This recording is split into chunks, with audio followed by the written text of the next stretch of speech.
So, you guys, I need to mustache you a question. Do you think that Jeff Newstache will jet us by a victory tonight? Welcome to the pregame show.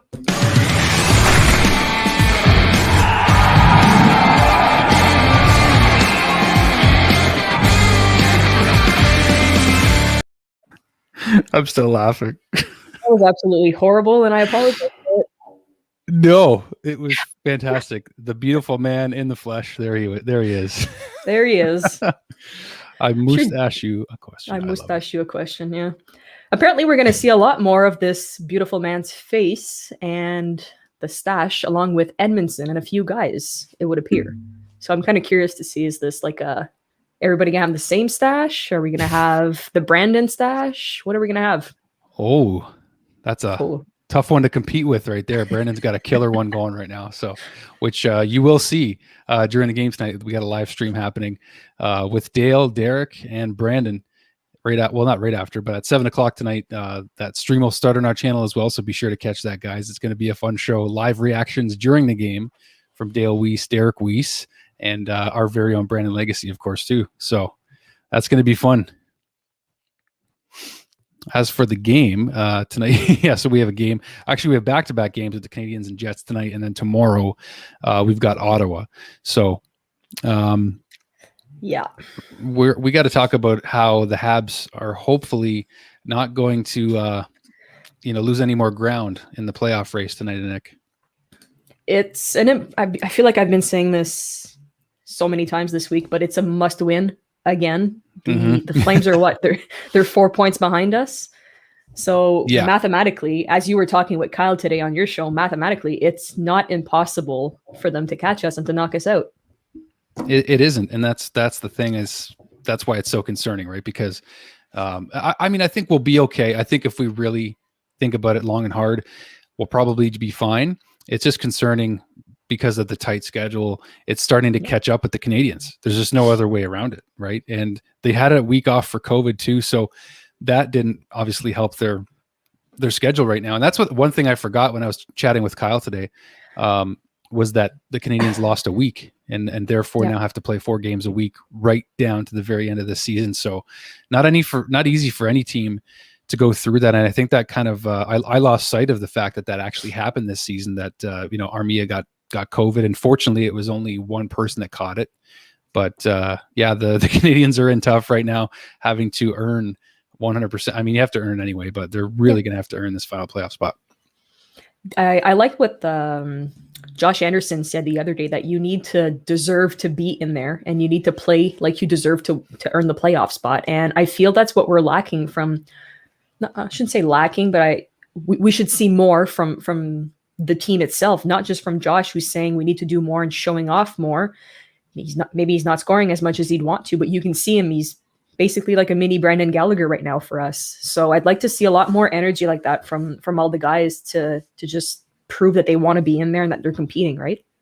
Yeah, and it's got to come from everybody because they're playing by committee. I mean, you got Frolik in the lineup, who probably wouldn't be in there right now if it weren't for all the injuries, but he is playing with energy. I will give that to Frolik. He's an experienced NHLer. He's a Stanley Cup winner. The guy knows what it takes to compete. So I think he gets it. Like, you can see it by the way that he plays. It's very clear there. Yeah, we have what, 4 former Stanley Cup champions. We've got Toffoli, we've got Stahl, we've got Frolik, like you said, and Jake Allen. There you go. Yes, for sure. That we know. That's about the only thing we know right now, since Duchamp is keeping us in the dark once again. We started as late as possible today, and we still don't know the lineup. So yeah, I feel like we just keep pushing it back, and we're still in the dark. But no, that's one thing I wanted to get your take on. Is I feel like we're switching the lineups every practice, every game. Do you think it's affecting us by not keeping a stable lineup, or are we benefiting from it, just trying to figure out what's going to work? What's your take on it? I think if anyone hopefully is benefiting from it, it's Dom Ducharme, because he wants to know exactly what he has going into the playoffs. And as for the players, it's got to be tough switching line mates all the time, right? Because you're trying to find that chemistry that you're hopefully going to keep, and then going into the playoffs, you're ready to rock, and you're just, who you're playing with every single night. You know what you bring. And this lineup has been in a blender for weeks now, so it's tough to know, other than Dom Ducharme, who's benefiting from it the most. Because I mean, if KK goes back to the wing tonight, which according to at least the practice lines we got yesterday, he's a centerman, right? So I don't know.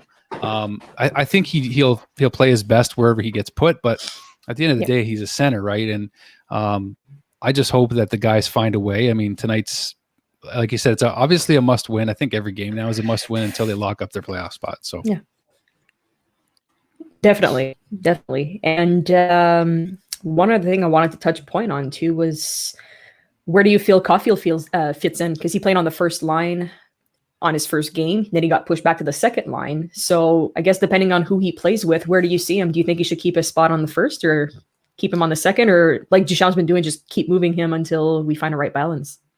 Yeah, I mean, against the Leafs, I mean, there wasn't a lot of time and space out there for him, and that's not a surprise. I mean, the Leafs have tightened up defensively also.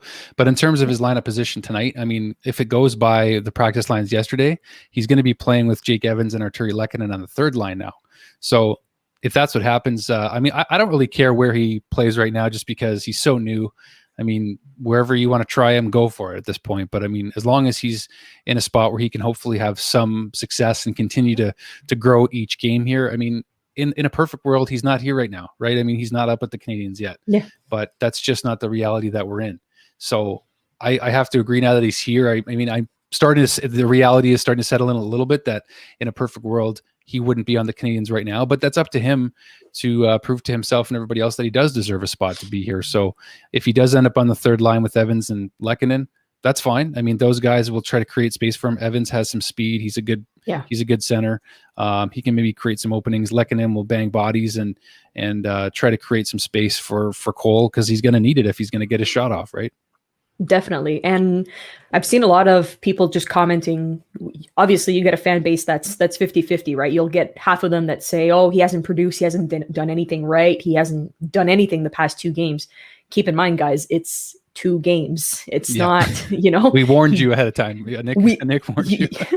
You can't expect the kid to perform miracles. I know you're going to turn around and say, well, Austin Matthews showed up on his first game, his pro game, and scored 4 goals. You can't expect that out of a kid right now, especially when you're switching him in the lineup just like you're doing. So I personally like what he's been bringing to the team. I think he's been bringing a lot of offense, creating space, even in his first game, 17 minutes and 5 shots on net. I was pretty satisfied with his first game. I thought he played absolutely beautiful. So, and the difference between his first game and Austin Matthews is that they won. So Austin Matthews scores 4 goals, a debut for the ages, and the Leafs couldn't even get the win for him in that first game. So that actually pissed me off for Leaf fans. I was like, are you kidding me? Like, they couldn't get the win, and Austin Matthews' debut scoring 4 goals. Like, I couldn't believe that. But I mean, Cole Caufield, ask him. I mean, would he take the win, which they desperately needed the other night, or get him a hat trick and then they lose? So, I mean, you got to take the positives from it, and definitely a win is the most positive thing you can take from either of those situations. And I don't know if Austin Matthews would rather have the win going back, because it was such a historical debut, but it's hard to regret having a win in your first game. No, exactly. It was a huge win, huge important 2 points, and that's what matters at the end of the day for sure. Yeah, regular season stats, I mean, pish posh, I mean, whatever. So go ahead though. No, I was going to say, I think today Duchamp spoke about Carey Price too, that was eyeing maybe a return in the next couple of days, maybe next week. Said he was doing well with his treatments and started skating, if I believe. So that's always a positive. So hopefully in the next few days, we'll see Carey back at practice and in the lineup. Yeah, I mean, he's the one guy I don't want to rush. Like, I would love to get Galley back, obviously, yesterday, but the thing there is that Galley's going to come in whether he's hurt or not. I mean, if he gets medical clearance, that is. Yeah. But with Carey, I mean, we have Jake Allen, so we do have a safety net more than in the past, perhaps. But I just I just don't want to rush Carey back, or Galley really either. But again, Galley was also on the ice the other day. I don't think he was doing too much, but he was on the ice, so just doing some laps or something, right? But yeah. Some laps with the stick, so at least he's holding a stick. Which is something. Yeah. Which we'll give him that. No, like you said, that's one thing that kind of always scares me with Gallagher, is that he has such a mentality of wanting to be on the ice and helping the guys, that I wouldn't want him to come in too early, even if it's just to help and to make his hand worse. And then in the long run, it's not going to pay off, right? So for a short gain, obviously I want him on. Like you said, he's a guy that could be bringing us a lot of energy right now, but take the time you need, Carey Price as well. And I'm going to quote again what you said today with your interview with Kyle on your show, is that a healthy Carey Price can bring you anywhere at this point. You know, is he going to rob a playoff game like he did last season in the bubble? Highly possible. Yeah, that's what's going to stare the Leafs. That's exactly that. That's what Kyle said too, for sure. So that's why I think I think he's the one you want to wait. I mean, they're both, like, Carey Price and Brendan Gallagher are two of your best players.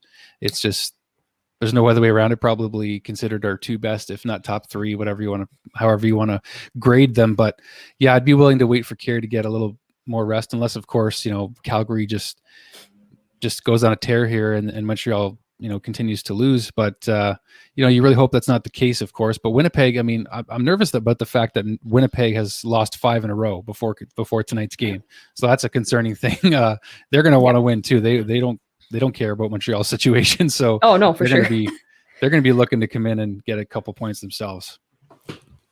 No, definitely. That's one thing that does scare me too, is you get a team that's going to be very position. I would do anything I can to try to knock off a rival from getting 2 points and possibly clinching the playoffs in the next couple games, right? So huge game for both teams, even if I think Winnipeg has a chance to clinch as well in the next couple of games, or maybe tonight. I'm not sure what the circumstances are. Yeah, I don't think they're too far behind, but if you're Montreal again tonight, we play Ottawa tomorrow, right? And we seem to have a tough time against them. So to get a win tonight for the Habs would be big, because, mentally Ottawa's got something on the Canadians right now, and it's hopefully going to end tomorrow, because I think tomorrow is the day where, like, there's just no final excuses. I mean, the Ottawa Senators deserve respect. For sure. Kyle and I again talked about that and how they have such a promising future and every right to deserve the respect they've gotten. It's just, if you're the Canadians, it's enough's enough. If you're going to be in the playoffs, you need to get a couple of wins, especially against them. I think it would just be a load off their shoulders as well. Oh, definitely. We've had, I can't remember the last time we strung 2 wins in a row. I don't know if you can, but that to me is just concerning, because again, I'm going to keep referring your interview today because it was absolutely beautiful. And you guys touch on so many points of, well, thank you. if you can't string 2 wins together, how are you going to string a couple wins in the momentum in the playoffs, especially if you don't have your fans, depending on where you play, believe it or not, they'll feed off the fans, right? So how 100%. Are you you almost have to win your first game away and back with at least one. If not, you're already in the dumps, and coming back 2 games from Toronto is practically, I don't want to say impossible, because anything can happen in the playoffs, but it's a long shot. Let's be honest.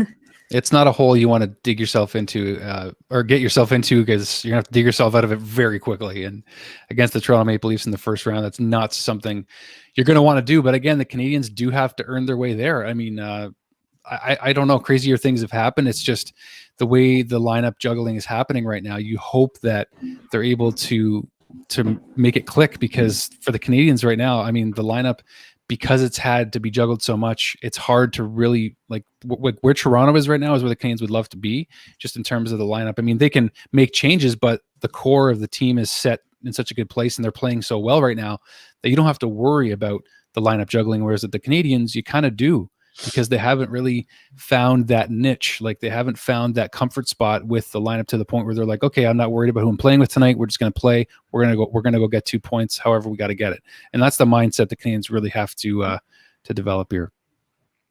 Exactly. And another thing that's concerning too is you've got guys like Byron and Tatar who are just uncertain at this point. Byron hasn't been in, Tatar's been in and out, so maybe there's a possibility that he plays tonight. I'm not even sure. Again, we don't have the line, but those are 2 key pieces that are missing. And then you got to keep in mind, you've got Jonathan Drouin on a personal leave as well, which again, we wish him the best and we hope everything is okay with him, and that whatever it is, he comes back very soon, because whether you like it or not, he's going to be so helpful to this team, and he's a huge asset to this team. So if he doesn't come back for the playoffs, do you think we make a push to bring somebody else up? What do you think is going to happen there.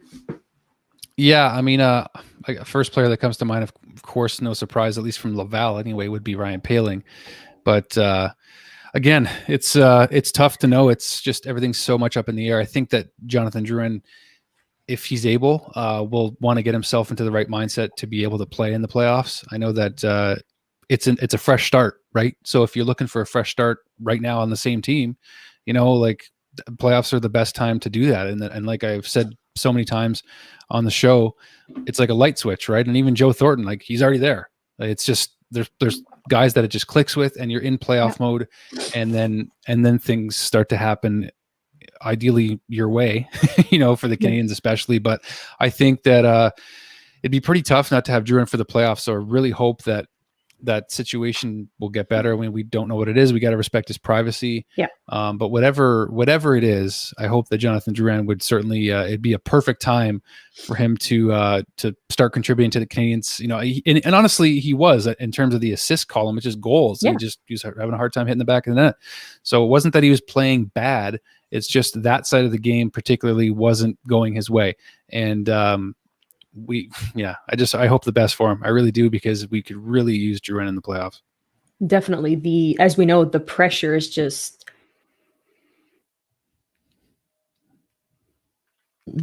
multiple other players, as the pressure is so intense, which obviously you'll get the side of the fan base that's going to say it is what you signed up for. You know that you're a player from Quebec, you're coming to Montreal. You obviously know what you're in for, right? But it still should impact the way that he's being treated for not scoring. You take a look at his assists. He's on the chart. You take a look at the space he's been creating and the plays that he's been doing. He's showing up compared to previous seasons where you could see that he was missing a little bit more on the ice. But this season, I found that he was all over the place for a lot of games. So happy with the improvement that he has. But yeah, like you said, he's going to be a key piece. But one thing I wanted to get your take on is, today we saw that Ilya Kovalchuk was terminating his contract in the KHL and hoping to make a return to the NHL. So I guess my question and my hot take is, would you take Kovalchuk back on the team just to gain some experience? We know he was good with us last year. So if you have the chance between, hypothetically here, picking from Ryan Poehling and Ilya Kovalchuk, I know it's not the same scenario at all here, but what's your hot take on that? Would you like to see Kovalchuk back in a Habs uniform?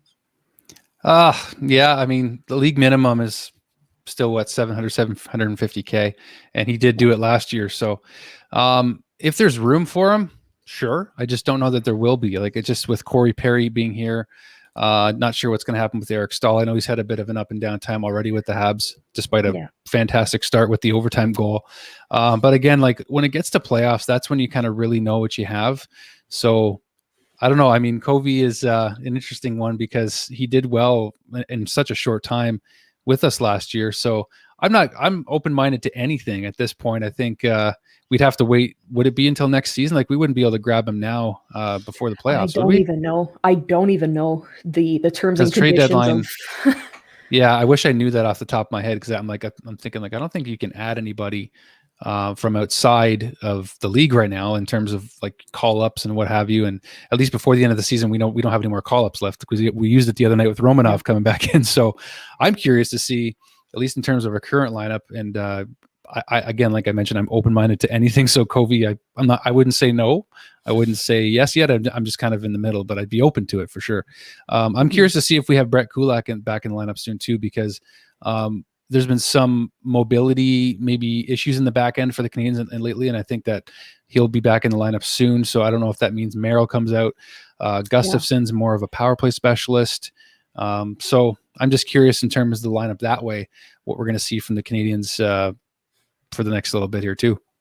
For sure. And another thing to keep in mind too, for like hypothetically for Kovalchuk too, is the COVID. Would he need to quarantine for 2 weeks coming in, or is it still a 7-day? So there's a lot of different impacts here that you need to consider. But me, from a personal point of view, is I absolutely love what he brought to the lineup last year, the energy he had as well. So I know we've got a lot of people saying enough with signing veterans and older players who just want to end their careers in Montreal, or saying, hey, I played for Montreal. Do we want to pull in Ottawa too and just keep the team young, but at some point you do need your veterans, right?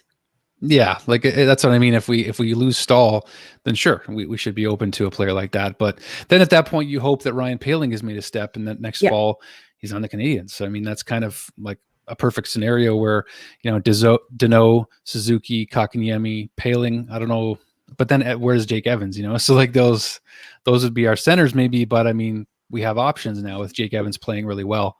So yeah, I mean, Covey was fun while he was here. It was too short-lived. I think if we knew there was a pandemic, which who the heck would have predicted that, it would have been great to have him in the bubble last year. That's where Nate Thompson and Kovalchuk would have been nice to have in the bubble last year, and that maybe would have been what they needed to get past Philly, if you look back to the bubble. But who knew, right? Yeah, for sure. I saw somebody in the comments here. I'm having trouble finding it. Somebody addressed the, I guess, issue, if we want to say, of if we want to win a game, we need to shoot more. And in the past couple of games, we've been seeing almost under 20 shots versus Calgary. So do you take it as Calgary playing so tight that we weren't able to direct the shots, or are we the ones just not creating enough space to take them? That's a really, really good question. Oh man, it's like the $1 million question right now. Is the Canadiens really have had trouble generating offense? So that's a really good question. I wish I knew the answer. I don't know that it's black or white. I think that defensively, a lot of teams are tightening up right now as we get down into the final go before the playoffs here. So I do think though that a certain part of it again is the chemistry. I mean, you're like when you have the same players every night, if you're Austin Matthews and Mitch Marner, like you just know where each other's going to be. And that's why they're able to continue to create offense. I mean, those guys are elite level talents, but just for the Canadiens' sake, I think that it's just lack of consistency with your lineup too. I don't think it's just a defensive thing, but that's why I'm curious. I would love if Drouin was here right now to play with Cole Caufield, because I know that Joe is a playmaker and he's the perfect playmaker for a player like Caufield right now. So that's why we're really missing Joe, especially with those two having the chance to play together. So, but I think that offensively, we have the talent to produce it. It's just, again, with Gallagher out, Byron out, if Tatar is out, those are your top scorers. Like Brendan Gallagher, Thomas Tatar, Jonathan Drouin, even considering the speed and the offense that Byron can produce. I mean, with all those guys out, that's a big part of it too. But it's that time of year where you can't make excuses, right? I mean, this happened last year. We had Armia, Gallagher, Drouin down, and there was one more player I think out, and then we just like lost. We had 2 8-game winless streaks, right? So I think that it's a bit of both. I think it's a bit of stingy defense because we're getting closer to playoff hockey, and I also think that it's inconsistent line mates for the Canadiens. Definitely. And just talking defense here, I personally enjoyed how Merrill's been playing. I know there's been a lot of he's been fine. Negativity going around, but as they said, he's a puck moving defenseman, and I've been pretty satisfied with what he's brought to the table in the past few games. So I guess, like you said, it's a problem of who are you going to bring up, who are you going to bring down, and the inconsistency going around. But if we're talking about who could come up from Laval next season, do you have an opinion on that? Well, I think it was defensively. Yeah. Well, I mean, we're all kind of wondering what happened to Fleury, right? I mean, like, I'm not sure what his situation is, but he hasn't really been playing too much with the Habs. But defensively, I mean, Leskinen came in. He didn't really seem to be ready just yet. Josh Brook, I don't know. I've had a hard time not hard time, but I haven't followed Laval as closely as I would have liked to. I think I was a little biased when it came to the Caufield stuff and keeping an eye on Poehling. And was it? I think it was somebody just mentioned a player actually, but this was a forward, unless I'm mistaken. Teasdale, yeah. Yeah, Teasdale. Yeah, so he was actually a teammate of. No, I thought he played with Caufield. Somebody played with Caufield, one of our prospects, but he's not on Laval just yet. I don't think so. No, I don't think so. But yeah. Teasdale's been playing great too. So defensively, I'm not sure. Like, to be honest, from Laval, like, I'm not going to lie. I'm just going to claim ignorance on that one. I'm not really sure. I would love to see at some point Caden Gooley. I mean, he's already signed an entry level deal. So Caden Gooley's only 18. So, but he's a big body. He wants to play with that meanness that Shea Weber has. He's talked about that, and we saw him in the World Junior. He had a decent World Juniors. So I would really like to see Caden Gooley. Sean Farrell. That could be an option as well, right there. So that's the scouting report from our fans. They know better than we do sometimes. So, but that's true. That's just the raw and honest truth. But at some point, I would love to see what Caden Gooley can bring. Size, speed. He's got a lot to his game that we're going to enjoy in the future with the Habs for sure. My Shaq too. He's going to be interesting to have to see. I think he's been playing just a few games this year, but from what Joel Bouchard's been saying and what I've been hearing around too is that he's big-bodied as well. So at least we've gained some momentum defensively, size-wise, I guess, if we want to say, compared to previously where we had a lot shorter defensemen. Yes, speed was there, but I guess it's a good problem to have if we're discussing it, that we don't know who we're keeping, who we're bringing down. But eventually, I think the inconsistencies are just going to hurt us in the long run if you can't keep a stable lineup and to get used to your line mates. I mean, at some point, Yeah, that's the challenge, right? And let's see if we got an update from John Lou here. I thought we might have actually had a lineup, maybe not just yet. I was kind of getting my hopes up there.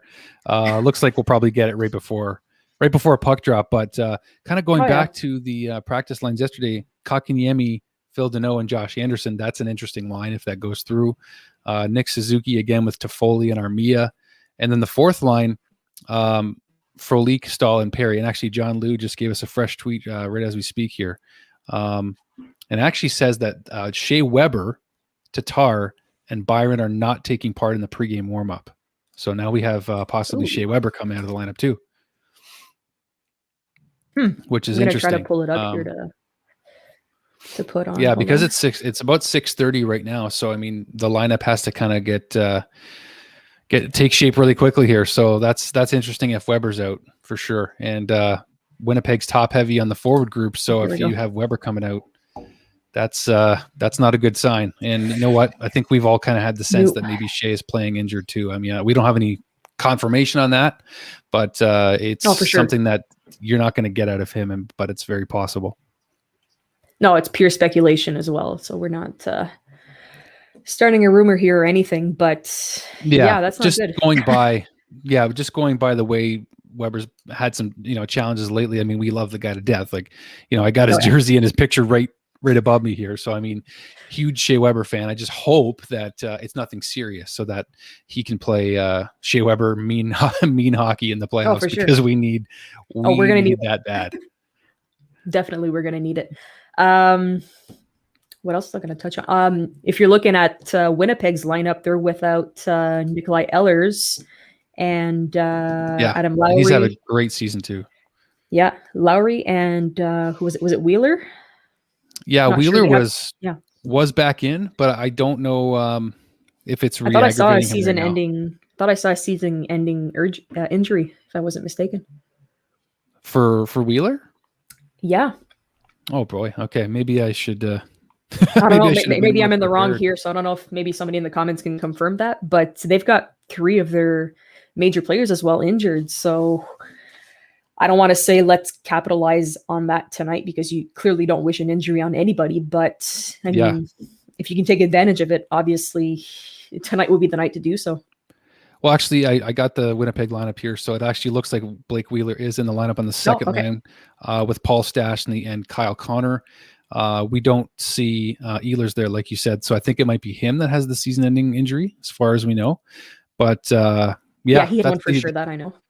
Yeah, that's the major change for Winnipeg's lineup, but we do have Blake Wheeler in. So Ehlers, though, has been having a heck of a season, so that's a big loss for Winnipeg. It's almost like justice in a sense because we have so many injuries. I'm not wishing injury on anybody, but it's tough to not win games without your best players. That's just a fact, right? And this hard, tough season is catching up to the Habs quick. So I really hope that we got to pull it from deep within tonight, man. That's all I know. Oh, exactly. But I think it's 8 games in the next 13, which is just insane. So I don't want to use inhumane schedule. I don't want to use fatigue as an excuse because it's hockey, it's what you sign up for, it's your job. But whether you like it or not, it is a valid excuse. I mean, you're traveling as well. You just come back from a West Coast trip that Dale has said it multiple times, whether you like it or not, the time change does impact you. The travel impacts you.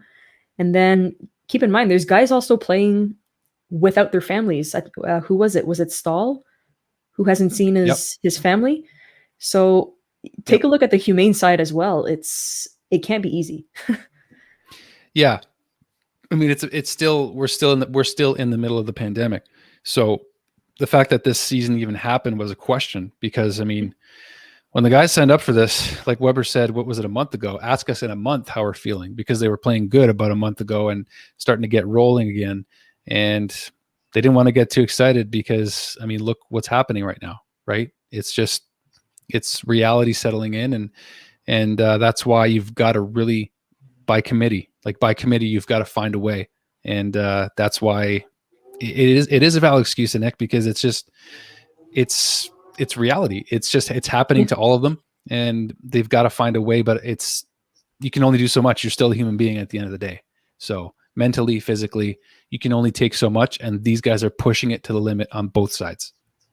No, completely agree. And you can see it too. It's not easy. I wouldn't want to be in their shoes, that's for sure. But if they can pull it off, I mean, fingers crossed. So since we don't have any more information, maybe we can just top off tonight's pregame with some predictions. Yeah, well, I don't want to say this is my prediction, but I hope Derek doesn't mind me sharing. He had predicted that he thinks Cole Caufield's going to get his first NHL goal tonight against Winnipeg. He wasn't feeling it against Toronto the other night. He was feeling it against Winnipeg tonight. So I really hope Weesey is right on that front. I don't know if we have to call Derek Weesey 2.0 because he is the older brother of the two. So you guys can figure that out. But for me personally, I come back to KK all the time, but sometimes I just got to go with it. And him being on the wing tonight, maybe something will click with Deneau and what was it, Josh Anderson. So I think I'm going to go KK or Josh Anderson tonight to get a goal. I'm going to go, oh boy, I got to pick the Habs to win. Like, I don't care what we, I'm not ignoring any gut feelings. I don't have a gut feeling about this game. I'm just going to go with it because just go for it. There's Derek's chiming in. He said, that's right, Deke. So let's give him credit where it's due. So there we go. But I'm going to go KK or Josh Anderson tonight. That's what I'm going to go with. We got to get some positive energy going because I'm starting to feel like playoff time's really upon us, and it really is getting real now. So makes sense. I'm going to stick with the prediction that I had on Twitter today. I said that the Habs are winning. Book it, because that's how book it. That is how positive I am. No, I'm going to say a 5-3 win for Montreal. And I'm expecting a big game from Deneau, who usually plays decently well against the Jets. So expecting Deneau. Josh is due for one as well. So our boy Joshy is going to get one. And hot take, Lekanen. I love it when you call Lecky, though, because when you call it, he scores. It's usually true. So I'm just going to hot take Lecky tonight. Assisted by Caufield, baby. Let's go. If they play together. If they play together, yeah. Yeah, that'd be dope. No, tonight would be a beautiful night for Cole to at least get one. I mean, just if he gets a while point, he's in the lineup, thrilled. Yeah. More than ecstatic for a point. Yeah, for sure. And yes, Alex, Lecky hype. Lecky hype is for real. Lecky hype. Good stick, Lecky. Good stick, Lecky. I feel good about that. I love it. So you gotta conjure up that good energy, man. I like it. Oh yeah. Before we let you guys go, we're gonna keep reminding you that, let me just find my little sticker here. Here you go. At 7 tonight, we're gonna have Derek and Brandon hosting Crushing Cans, and they're gonna be joined by our very own Dale Weiss. They're gonna be basically commenting on the game as it's happening, talking about plays, and I think they're gonna have a few drinking games going on too with a few predictions. So I mean, just come crush some cans with them. They'll be happy for you. Could get messy. No, it's going to be a really fun stream. A lot of fans love the live streams during games, and they're going to have intermission segments. So stay on with them as long as they're able to go tonight, guys. So that stream is already set up for Crushing Cans. It's going to be a really fun show tonight with Derek, Dale, and Brandon. So do check that out. And if you haven't already, as the ticker says at the bottom, please do subscribe, of course, to the channel. And we're hoping for another Habs win, get rolling here before the playoffs. Play some inspired hockey. The boys could really use it, especially if Weber's coming out of the lineup. I'm just going to check my Twitter one more time. Okay, so you know what, Annik, we got the lineup here. We actually have the lineup right at the end of the show, so we're going to give it to you. We timed this. Let's just pretend we timed it. We did time it. How about that? So we got, it looks like the practice lines were a very good hint as to what the lineup was going to be tonight. So on the first line, we got KK on the wing, left wing, Danault at center, Josh Anderson on the right. Second line, Nick Suzuki, Tyler Toffoli on the left, Armia on the right.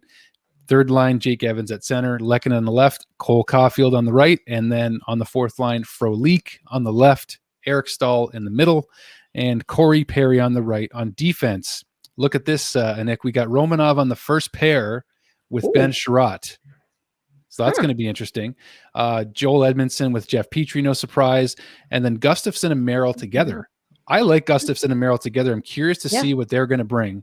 Allen starting, which of course was no surprise. So we got the full lineup for you guys right here. This was part of the plan, as we said. Totally planned it. So that's your lineup going right into the game here tonight, guys. So there we have it. One last not hot take. I just wanted to get your take on it. Is how do you feel about KK on the wing? I don't know. I guess I don't know how I feel because, like I said, I feel like he's a centerman, but he knows that he's a centerman, right? So I think that it's something they just have to do. But yeah, Shea Weber out of the lineup tonight. That's kind of a interesting thing. So hopefully he just gets healthy, if you will. But I mean, hopefully KK can get that scoring touch that I'm hoping he'll bring tonight, whether he's on the wing or at center. I don't care. So I'm hoping that he can, he's played the wing a few times now. So I feel like he's hopefully learned enough to be able to sustain himself on that top line with Josh Anderson and Danault. It's not a bad couple of guys to be paired with. So definitely. Jerry here. Yes, I did talk about Petrie's stash. It was my horrible dad joke when we started the show. I said, I must stash you a question. Do you think that his stash will be lucky and jet us towards a victory? So, just to say my joke again. Absolutely horrible. I apologize. It was fantastic. Come on. Absolutely. It was absolutely wonderful. But this is the last matchup between the Habs and Jets this season as well. That's another thing to point out. So hopefully we can put a stamp on this one tonight and just show that Canadiens fans can rest, be at ease going into the Ottawa matchup tomorrow. It'd be really nice to rifle off 2 wins here, Nick. I know it's asking a lot. Maybe I know it's been tough lately, but I think the boys can do it. I really do. For sure. Now's the time to do it. Get some energy off of it and hopefully clinch in the next few games. That's the goal. That's right. That's what we're talking about. Positive energy. We got to try. I don't want to try and be negative. But here we go. Positive vibes. All right, guys. Thank you so much for tuning in tonight. Like I said, we have Crushing Cans. It's going to be live at 7. So please don't miss out. You'll be able to interact with us as well and enjoy the game. And have a great night, you guys. Go Habs, go, and stay safe, guys. Cheers.